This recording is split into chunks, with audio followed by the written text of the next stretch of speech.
હવે અંડવાહિની એનો જે ફિમ્બરી જો આપણે હમણાં જોયું એ પ્રમાણે ફિમ્બરી અંડપિંડથી ખૂબ જ નજીક, પરંતુ તેની સાથે જોડાયેલી નથી. ઓકે, ફિમ્બરી એટલે આંગળી જેવા પ્રવર્ધો કે જે અંડપિંડની ફરતે ખૂબ નજીક ગોઠવાઈ ગયેલા છે પણ એની સાથે જોડાયેલા નથી. હકીકતમાં આ ફિમ્બરી એ શું કરવાનું છે? કોઈ આઈડિયા?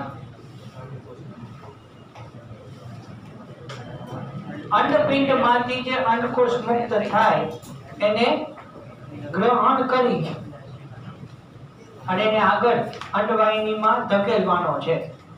તો ફિમ્બરી પછીનો અંડવાહિનીનો આ ભાગ, બરાબર, આ લેબલિંગ કરેલું છે કાલે, અંડવાહિની નિવા.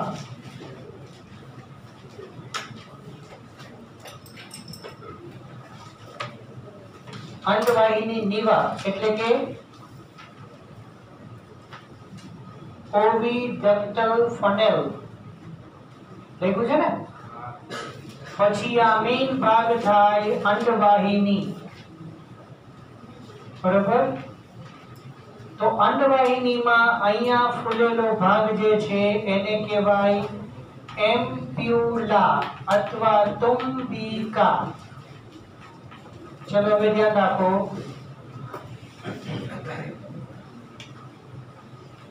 એટલે અહીંયાથી સ્ટાર્ટ થાય અંડવાહિની.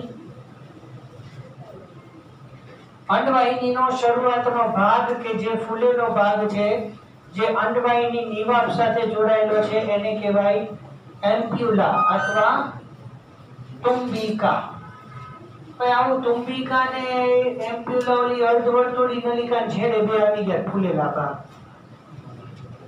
કાનમાં. કાનમાં આપણે 3 અર્ધવર્તુળી નલિકાઓ હતી, અગ્રપશ્ચ પાર્શ્વ, અને એમાં ઓલું ક્રિસ્ટા આવતું. ક્રિસ્ટા અને ક્રિસ્ટી બે વચ્ચે ઘણો ફેર.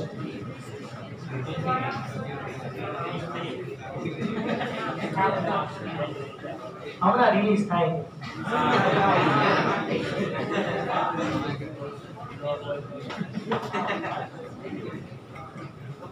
ફોરે રિલીઝ થવાની હોય.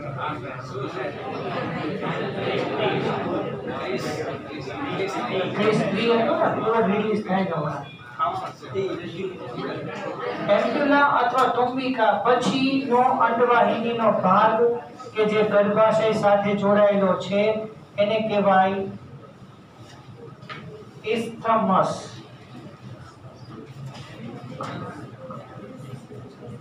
બરાબર.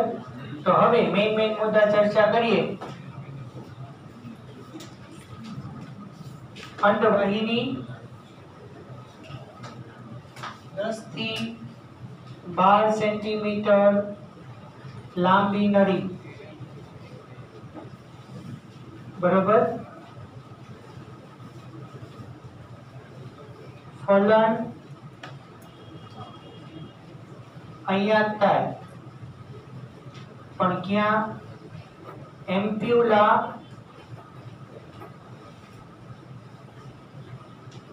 ઇથમસ અથવા એમ્પ્યુલા ઇસ્થમસ ના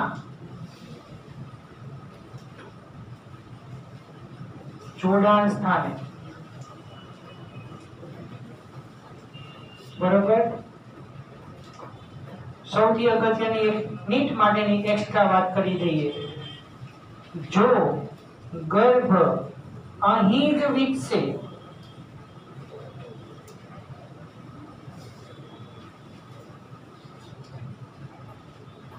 બંધુ કહી દીધું ને, ગર્ભ ક્યાં જવો જોઈએ?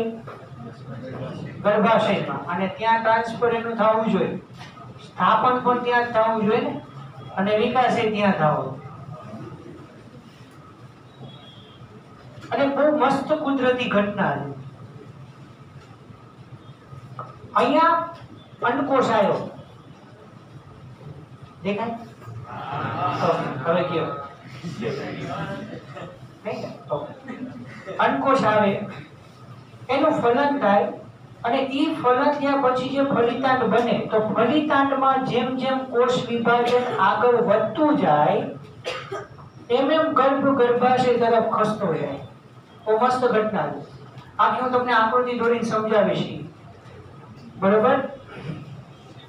કે જેમ જેમ ફલિતાંડની અંદર વિભાજન થતું જાય એમ એમ ફલિતાંડ ગર્ભાશય તરફ ખસતો જાય.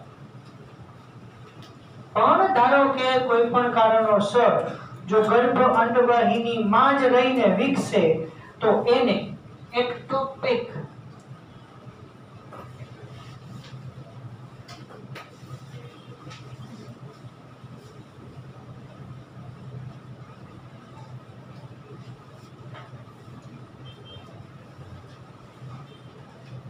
ગર્ભાવસ્થા કહેવાય. સર આમાં કરવાનું શું? ગર્ભ ખૂબ જ નાનો હોય તો અંડવાહિનીને ખોલી ગર્ભને બહાર કાઢી ગર્ભાશયમાં ટ્રાન્સફર કરવાનું. નહીતર અંડવાહિનીને ખોલી તરત જ ગર્ભને દૂર કરી દેવાનો. ધારો કે અંડવાહિનીમાં ને અંડવાહિનીમાં જ રહીને ગર્ભ જો લાંબા સમય સુધી વિકસે તો અંડવાહિની ફાટી જાય છે અને માતાનું મૃત્યુ થાય છે. બરોબર? એટલે એક્ટોપિક પ્રેગ્નન્સી અંડવાહિનીનો ટોપિક એવો છે એટલે યાદ આવ્યું એટલે તમને કીધું. બરોબર? તો આ રીતે અંડવાહિની પછી આગળ તો બંને બાજુની અંડવાહિની હવે અહીંયા રચના એ જ થઈ. હવે જો મેં કીધું તું એ પ્રમાણે તમને એમ થાય કે સર અહીંયા ફલનની ઘટના અહીંયા અંડવાહિનીમાં થાય, ઓલી અંડવાહિનીમાં થાય. બેવડું ફલન નથી.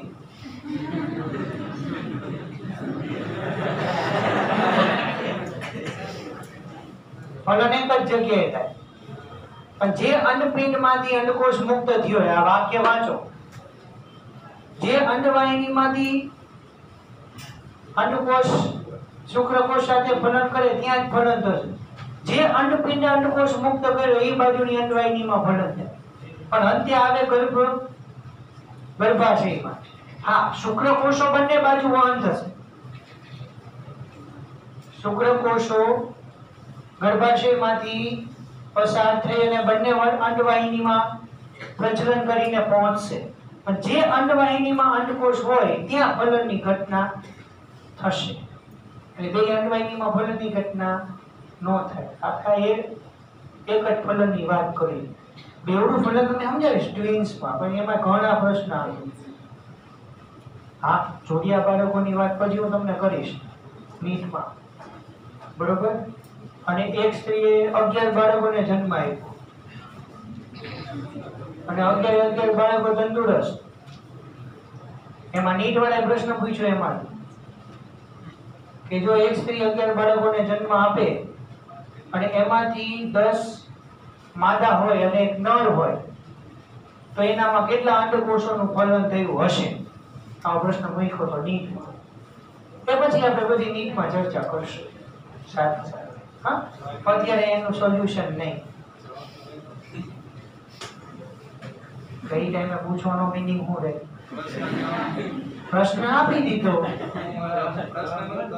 કઈ નહીં વિચારવા. આપણે બીજું શું કામ છે? જવાબ આપીશ એમાં ફાયદા નહીં. જવાબ આપીશ એમાં ના, બસ આપી દી સહી, એમ નામ નહીં. હા, શું કરવું છે?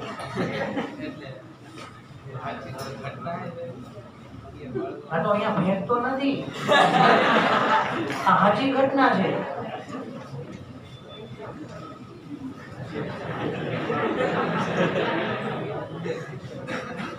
હમણાં મેં કીધું 11 બાળકો તંદુરસ્ત છે. આ માતા જીવે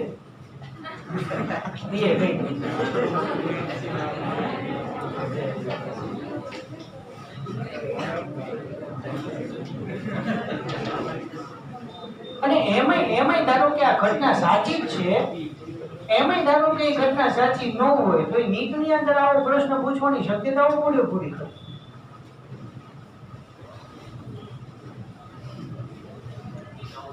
એવરીથિંગ ઇઝ પોસિબલ. હા, તો બંને બાજુની અંડવાહીની જોડાઈને ગર્ભાશય સાથે સંપર્ક બનાવે. તો હવે ગર્ભાશયની વાત કરીએ. ચલો, અંડવાહીનીમાં કોઈને કઈ પ્રશ્ન? એક્ટોપિક પ્રેગ્નન્સી ખાસ ધ્યાન રાખજો, બરોબર? કાં તો ગર્ભને તબદીલ કરવો પડે, તબદીલ એટલે ટ્રાન્સફર, કાં તો ગર્ભને અંડવાહીનીમાંથી કાઢી નાખવો પડે, બરોબર? અહીંયા ધીમે ધીમે ગર્ભ મોટો થાય, બરાબર? ગર્ભાશય તો મોટું થાય એમ ધીમે ધીમે ગર્ભાશયના સ્નાયુઓ તો તાણમાં આવવાના, પણ અહીંયા અંડવાહીનીમાં ગર્ભ મોટો થાય એટલે એક સમય આવે કે અંડવાહીની એની મેક્સિમમ તાણ પરિસ્થિતિમાંથી ફાટી જશે, અને ડેફિનેટલી ફાટશે, બરોબર? ચલો નેક્સ્ટ ટોપિક સમજીએ. ગર્ભાશય.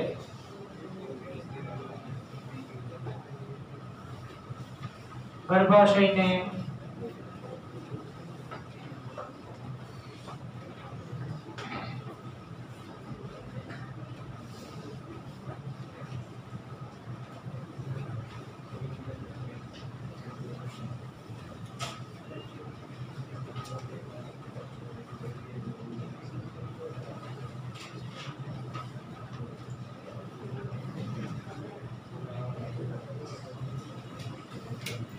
ગર્ભાશય, યુટેરસ અથવા વોમ્બ, આ શબ્દ હોય તો જોઈ લેજો, અથવા કુક.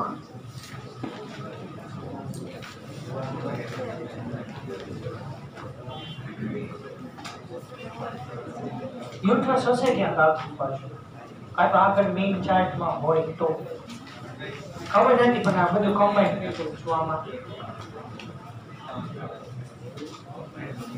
સૌથી અગત્યનો મુદ્દો. અચ્છા, હવે આ ગર્ભાશયની આકૃતિ અહીંયા દોરી.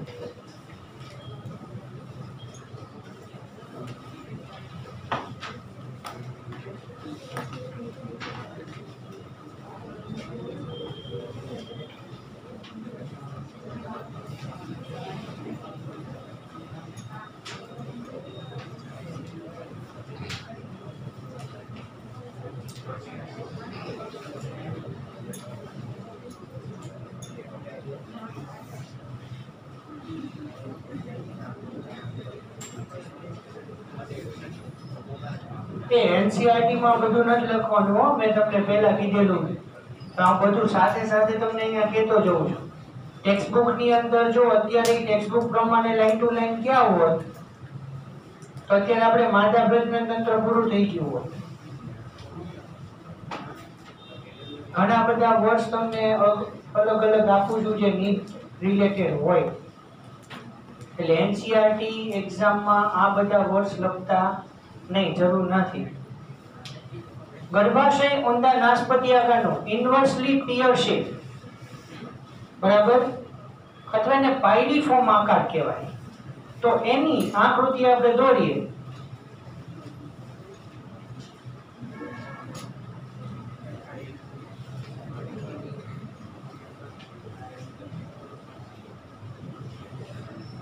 બરાબર? અહીંયાથી આપણે આ કન્ટિન્યુ કરીએ. આ તો આપણે જોઈ લીધું બે બાજુની નળીની, બરાબર? અહીંયા આપણે શું જોયું હતું? યાદ છે?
નામ લખવાની જરૂર નથી છે.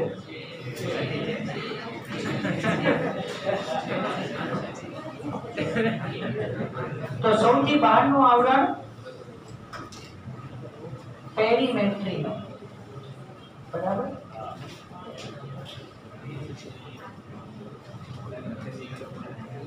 પેરીમેટ્રિયમ ગર્ભાશયનું સૌથી બહારનું આવરણ.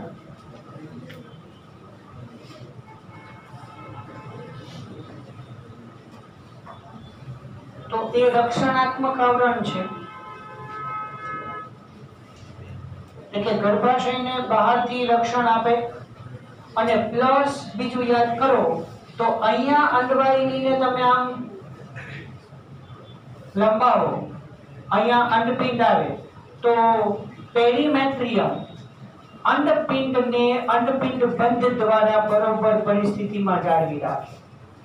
એટલે આપણે ઓલા અંડપિંડ બંધ જે છે કાળની આકૃતિ જો જુઓ તો એમાં અંડપિંડ સાથે જે અંડપિંડ બંધ છે એ પેરીમેટ્રિયમ સાથે જોડાયેલા છે. એટલે અંડપિંડ બંધ દ્વારા ગર્ભાશયની સાથે પેરીમેટ્રિયમ આવરણ સાથે જોડાયેલા છે, જેથી કરીને અંડપિંડ એની સ્થિતિમાં જળવાઈ રહે, એનો સ્થાન ફેર ન થાય. બરોબર. વચ્ચેનું સૌથી અગત્યનું સમજો, વચ્ચેનું માયોમેટ્રિયમ. તો તમને ખ્યાલ છે કે માયો શબ્દ સ્નાયુઓ માટે વપરાય.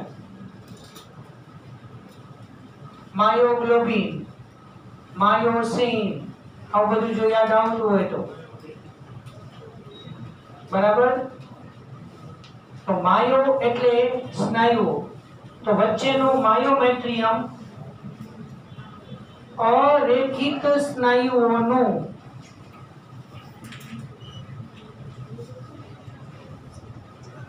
જાડું સ્તર છે.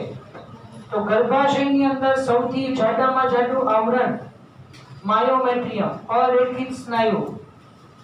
અરેખિત સ્નાયુનો મતલબ શું થાય?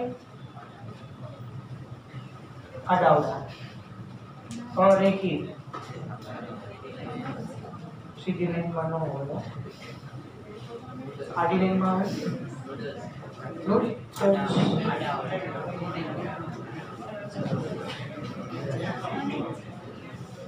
અરેખિત સ્નાયુનો એનો અર્થ શું થાય? એ સ્નાયુ સજીવની ઈચ્છા શક્તિ પ્રમાણે કાર્ય કરતા નથી. અનૈચ્છિક સ્નાયુ અથવા કોષ્ઠાંતર સ્નાયુ અથવા લીસા સ્નાયુ અથવા સમતલ સ્નાયુ અથવા સ્વયંવર્તી સ્નાયુ અથવા અનિચ્છાવર્તી સ્નાયુ, આ બધાનો મતલબ એ થાય.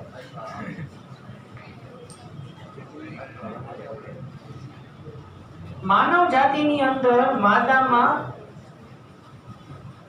ગર્ભાશયમાં આવેલો આ માયોમેટ્રિયમ સ્નાયુઓનું સ્તર એક એવું સ્તર કે જે લાંબા સમય સુધી તાણની સ્થિતિમાં જળવાઈ રહે છે.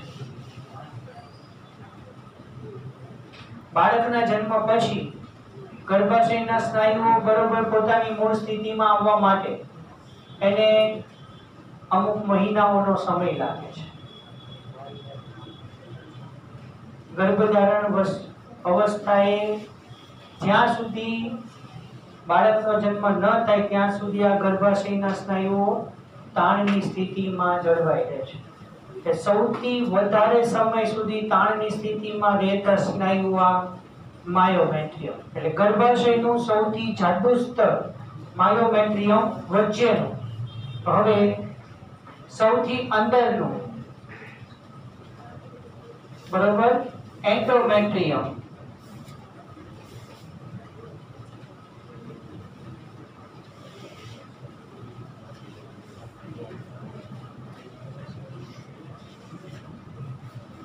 એન્ડોમેટ્રિયમ દર 28 દિવસે ચક્રીય ફેરફારો દર્શાવે તેના કારણે ઋતુ ચક્ર જોવા મળે છે.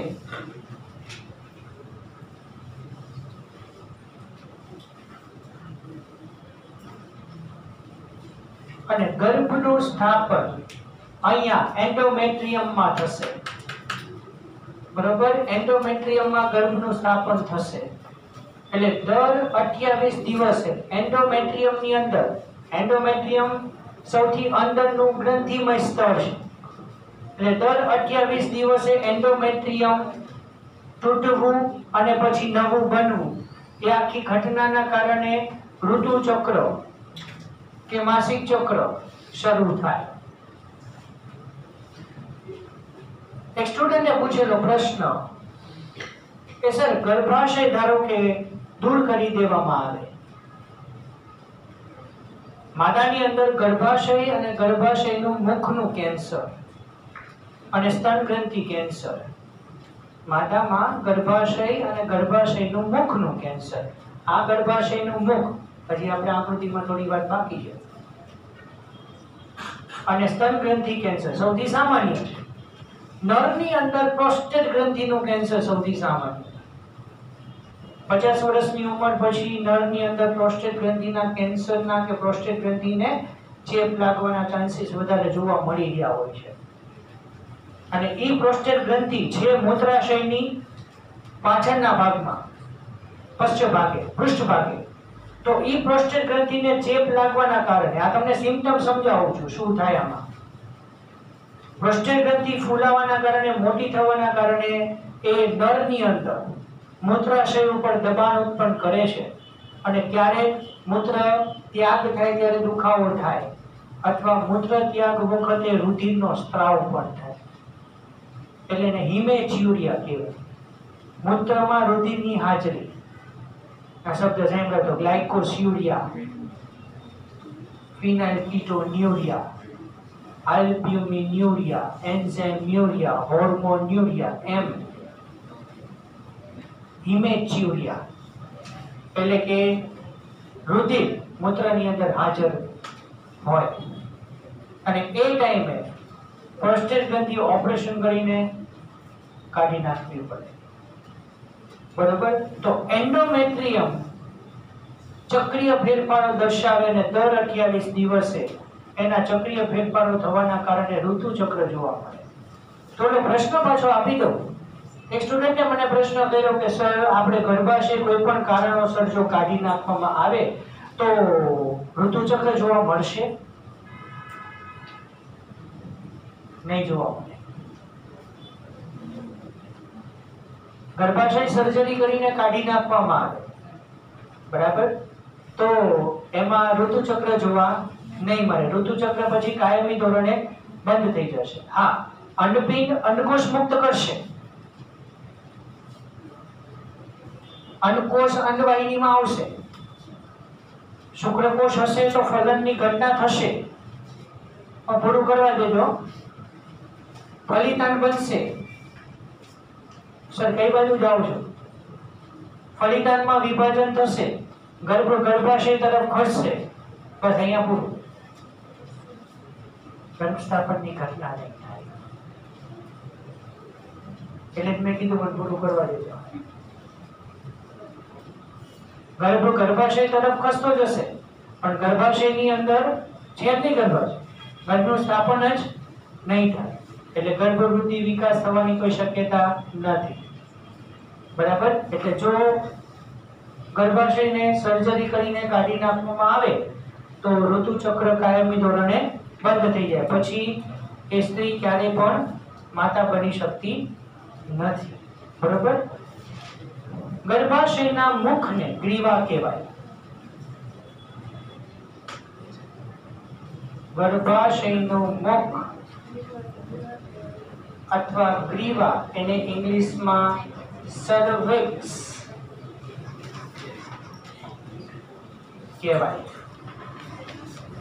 અને આ સર્વિક્સ, કાલે આકૃતિ દોરી એમ, પછી યોની માર્ગ સાથે સંકળાય છે. બરોબર, તો આ રીતે માતાની અંદર પ્રજનન માર્ગ. बरोबर लखी लो પછી બાહ્ય જનન અંગોની ચર્ચા કરીશું।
मुक्त करवामां साथे जोड़ेला कर्म ऋतु चक्र અને અંતપિંડ ચક્ર બંને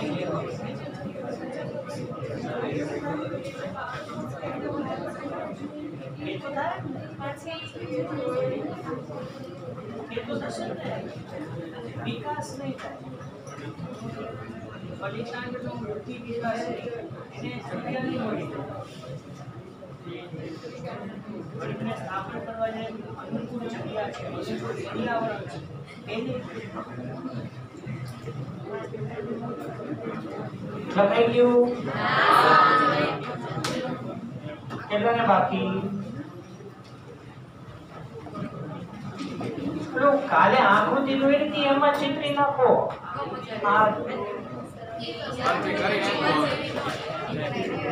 ચલો ચલો થોડું સ્પીડમાં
વાતો થઈ ગઈ છે એટલે લખાઈ ગયું છે કન્ફર્મ છે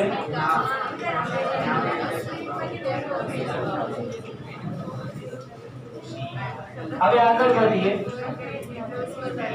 ટેક્સ્ટમાં ધ્યાન રાખો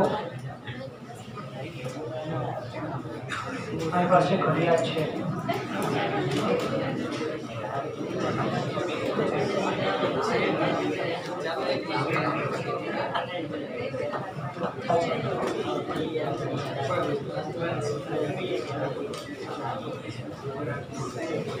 બાળકના જન્મ સમયે છેલ્લું વાક્ય એવું લખેલું છે બાળકના પ્રસવ દરમિયાન માયોમેટ્રિયમ પ્રબળ સંકોચન ધરાવે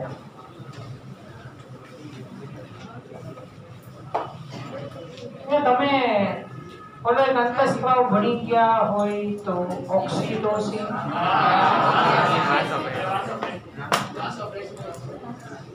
ઓક્સિટોસિન જ કહું છું વાસ ઓપરેશન મૂત્ર ત્યાગની વાત હા ગ્રંથ વાત સાચી છે ના નથી કારણ કે ઓક્સિટોસિન ને વાસોપ્રેસિન સાથે જ બધા યાદ રાખતા કારણ કે પશ્ચ પિટ્યુટરી ગ્રંથિમાંથી પણ હું ખાલી ઓક્સિટોસિન નું પૂછું છું sorry pregnancy hormone absolutely wrong it's a delivery hormone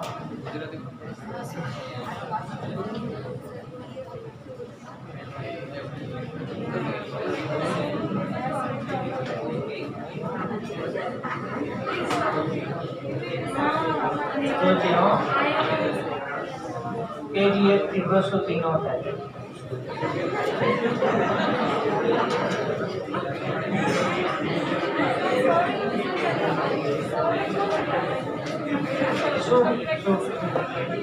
pregnancy hormone में प्रोजेस्टेरोन कीधो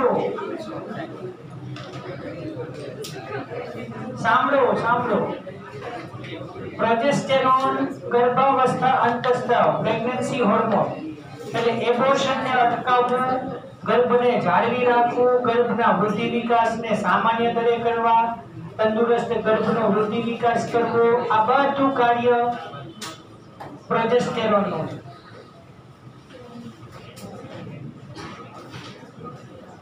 છે કનેક્ટ કરો 6 થી 13 દિવસ દરમિયાન અંડપુટિકા ગ્રાફિન પુટિકામાં ફેરવાય પછી 14મા દિવસે ગ્રાફિન પુટિકા તૂટે પછી કોર્પસ લ્યુટિયમ બને પછી ફલનની શક્યતા જો રહે તો પછી પ્રોજેસ્ટેરોન એની સ્થિતિમાં જળવાઈ રહે અને ગર્ભાવસ્થા શરૂ થાય પ્રસૂતિની ઘટના એટલે કે બાળકના જન્મની ઘટના ચેપ્ટરની એન્ડિંગમાં આપણે જોશું ઓક્સિટોસિન ગર્ભાશયના અરેખિત સ્નાયુઓનું પ્રબળ સંકોચન પ્રેરે છે That's why it is known as delivery hormone. પ્રસૂતિ અંતસ્ત્રાવ એ બધું ચોખવટ રાખજો હા નહીં તો એક દિવસથી પ્રસૂતિ પછી બીજા ગમે અંતસ્ત્રાવની પ્રસૂતિ થાય જીએફની પ્રસૂતિ તો કરી નાખે તો ક્યાં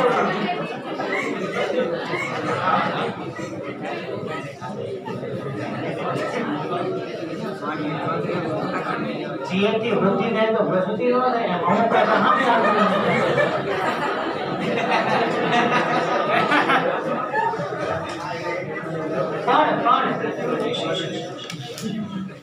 પણ ધારો કે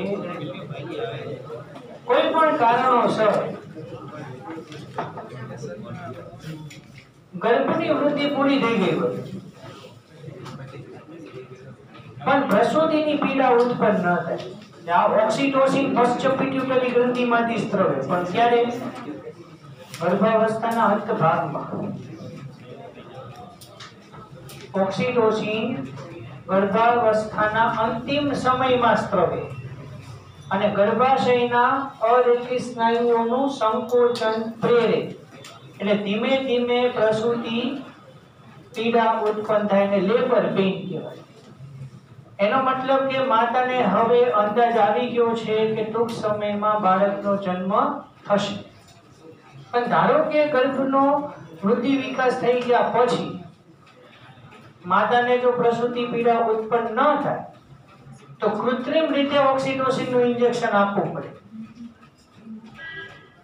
કૃત્રિમ ઓક્સિટોસિન માર્કેટમાં અવેલેબલ છે, તો એ કૃત્રિમ ઓક્સિટોસિનનું ઇન્જેક્શન આપી કૃત્રિમ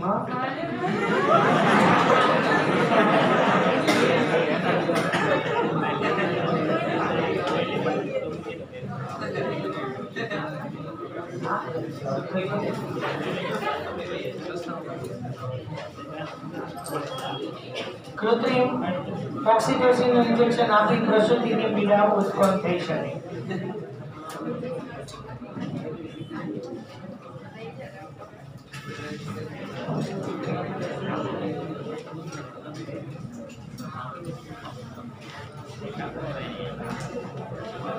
માદામાં બાહ્ય જનન અંગ,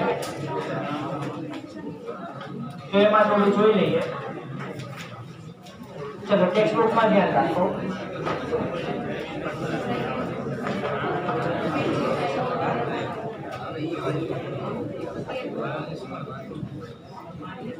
બાહ્ય જનન અંગોનું બીજું નામ શું? માદામાં બાહ્ય જનન અંગોનું બીજું નામ શું? વલ્વા અથવા પ્યુડેન્ટમ. વલ્વા અથવા પ્યુડેન્ટમ. સ્પેલિંગ મિસ્ટેક ન થાય એનું ધ્યાન રાખો.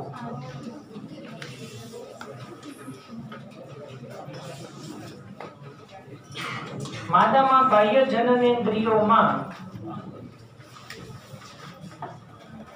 મોન્સ પ્યુબિસ એક જોડ, હમણાં લિસ્ટ બનાવી તો આપણે એક જોડ મુખ્ય પ્રકોષ્ઠ. અચ્છા, મોન્સ પ્યુબિસ અચ્છા પછી વાત સમજી ગયો. એક જોડ મુખ્ય પ્રકોષ્ઠ લેબિયા મેજોરા, ગુજરાતીમાં યાદ રાખ્યો, લેબિયા મેજોરા. પછી ગૌણ પ્રકોષ્ઠ લેબિયા માઇનોરા છે ને.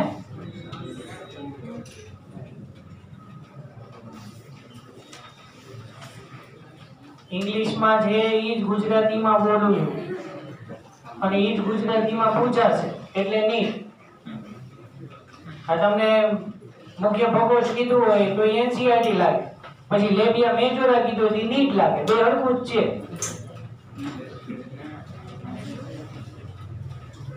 યોનિપટલ અથવા હાઇમેન અને ભગશિશ્નિકા ક્લિટોરિસ, આ બધી રચનાઓનો સમાવેશ થાય.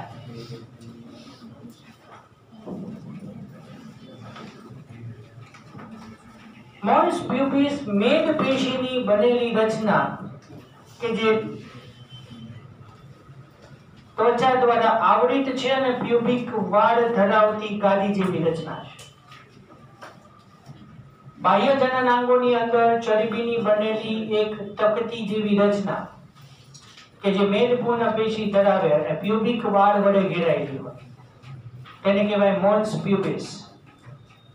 મોન્સ પ્યુબિસની અંદર મુખ્ય પ્રકોષ્ઠ એક જોડ, મુખ્ય પ્રકોષ્ઠની અંદર ગૌણ પ્રકોષ્ઠ, અને ખાસ ધ્યાન રાખો બંને ગૌણ પ્રકોષ્ઠના જોડાણના ઉપરના સ્થાને ઉત્થાન પેશી ધરાવતો નાનો આંગળી જેવો પ્રવળ એને કહેવાય ભગશિષ્ણિકા. એટલે એક સાઈડમાં એક મુદ્દો લખી લો.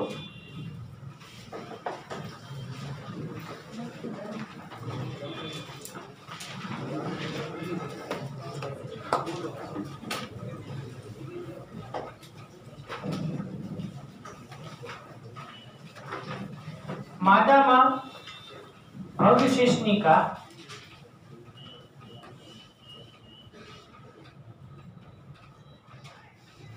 અને નરમાં શિશ્ન.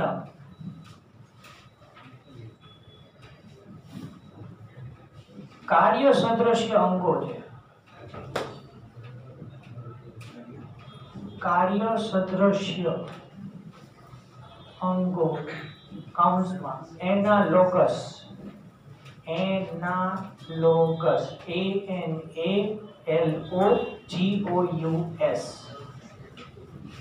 અચ્છા, કાર્ય સદૃશ્ય એટલે શું કેવું?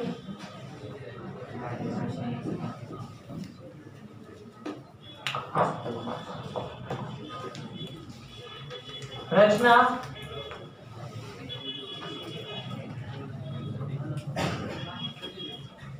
સરખી કે જુદી જુદી?